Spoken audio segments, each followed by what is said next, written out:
ساعدني أتعامل مع أولادي المراهقين من كتاب خطوة لقدام. سنوات المراهقة والرشد، دكتور أوسم وصفي. فجأة كبروا وبقيوا في طول الأب والأم وصوتهم اتغير، مش بيضحكوا زي الأول، متذمرين أغلب الوقت، لكن رغم كده لسه شايفينهم صغيرين. بيتضايقوا لأتفه الأسباب ويحسوا بالحرج بشكل مبالغ فيه قدام الناس، وبقيوا حساسين بزيادة ومقفولين على نفسهم. لو عندك حد من أولادك كده يبقى أهلاً بيك في مرحلة المراهقة. قال الكاتب إن البلوغ أهم مراحل التغيير في حياة الإنسان، وقال كمان إن مرحلة المراهقة بتبدأ ما بين سن 10 إلى 13 سنة، والأولاد والبنات في المرحلة دي بيواجهوا تأثيرين قويين: تأثير هرموني، فتفرز الهرمونات اللي بتساعد في نمو الأعضاء الجنسية وتطورها، وفي الوقت نفسه بتأثر في الجسم كله عشان تغيير جسم المراهق، وبيبدأ في التشبه بجسم الرجال والنساء. فالصعوبة في المرحلة دي إن النضج النفسي مش بيتماشى بنفس القدر مع النضج الجسدي، فمن بره يبان المراهق كأنه شخص ناضج، لكن طريقة تفكيره لسه طفولية، مع بعض العصبية وتقلب المزاج والميل للتمرد. وفي بعض التأثيرات نفسية واجتماعية زي التوقعات الكتير من المراهقين على مستوى الدراسة والعلاقات، والقلق من القبول من الأصدقاء، وعدم إحساسهم بالأمان والغيرة والشك في قيمة نفسهم ومحبة الآخرين حتى الوالدين، ورغبتهم في التحرر من كل قيود لتأكيد شخصيتهم المستقلة. وبيوضح الكاتب إن بعض الأهل بيترعبوا من فكرة دخول أولادهم سن المراهقة، والبعض العكس تماماً مش بيهتموا، وبيحسوا إن أولادهم يقدروا يمروا وحدهم بالمرحلة دي من غير مساعدتهم. لكن الكاتب بيقول إن المرحلة دي طبيعية وأغلب المراهقين بيعدوها بسهولة، لكن في الوقت نفسه لازم الأهل يتفهموا المرحلة دي ويساندوا أولادهم علشان ما يزودوش صعوبة المرحلة دي عليهم. وبيقول الكاتب ملاحظات مهمة للأهل اللي عندهم مراهق. أول ملاحظة إن النمو الجسدي مرهق، وعلشان كده من الطبيعي إن المراهق بيحس بالتعب بسرعة وتركيزه بيقل، بيحس بصداع وبتضطرب ساعات نومه. ومن المهم للأهل إن يفهموا كده وما يتهموش أولادهم بالكسل ويلوموهم، لكن لازم الأهل يظهروا التفهم والتعاطف ويشجعوا على الاجتهاد والراحة وتنظيم الوقت. تاني ملاحظة، من المهم إن الأهل يتكلموا عن المرحلة دي مع أولادهم، فيشرحوا ليهم التغيرات الجسدية اللي بتحصل، وكمان التغييرات النفسية، وإنهم يعلموا أولادهم المراهقين المسؤولية، فيقولوا أنت مسؤول عن جسدك واختياراتك، إحنا علمناك الصح والغلط، وقراراتك أنت مسؤول عنها قدام ربنا وقدام نفسك وقدام المجتمع.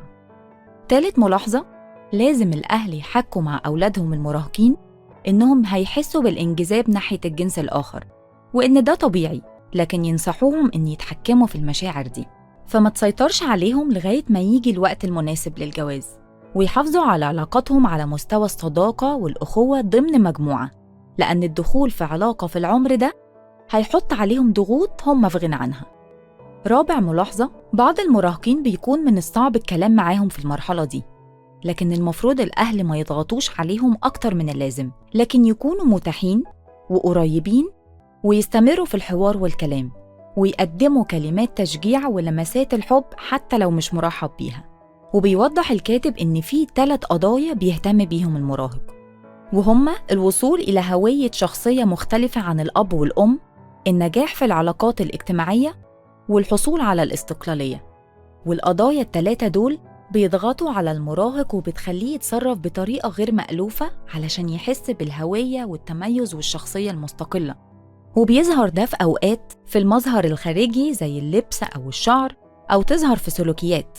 وفي الحالة دي لازم الأهل ما يقاوموش الأفعال دي إلا لو كانت مضرة، ولازم يشرحوا مدى ضررها. وكل ما سمح الأهل لأولادهم بالتمييز وبقدر من الاستقلالية، زي حرية اختيار ملابسهم والرياضة اللي بيحبوا يمارسوها والهوايات، كل ما عملنا كده مرت المراهقة بسلاسة أكتر، لأن المراهق في الحالة دي بيكون حقق جزء كبير من الشعور بالهوية والاستقلالية.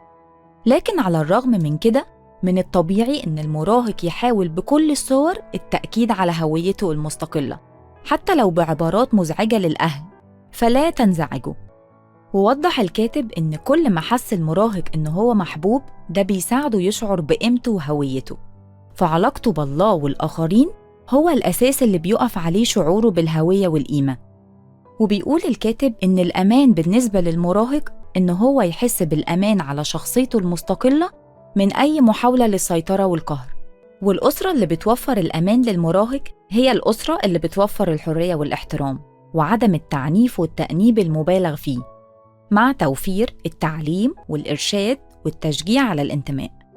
وإذا فقد المراهق الأمان في الأسرة هيمر بأزمة الهوية وإحساس بالارتباك والحيرة وينسحب من الحياة، أو يلجأ للحصول على هوية سلبية بالإدمان والجريمة.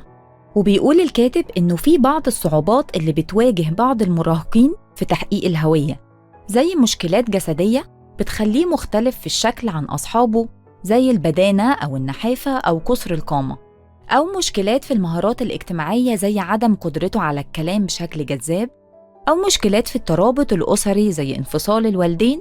وبيوضح الكاتب إن حل المشكلة دي إن الأهل يشجعوا المراهق على إحساسه بقيمته في نفسه، وإنه يكون عنده صورة إيجابية لذاته وما يقارنوش بينه وبين حد.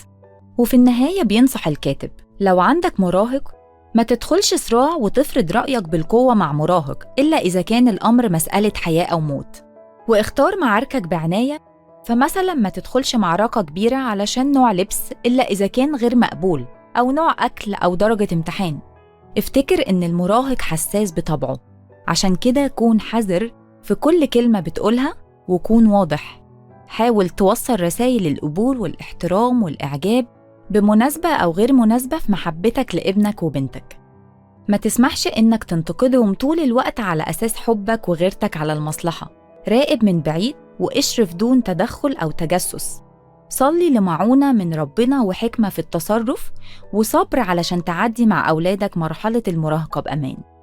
الكتاب مليان بالتفاصيل الحلوة، بنشجعك تشتريه وتقراه وأكيد هتستفاد أكتر. ربنا معاك.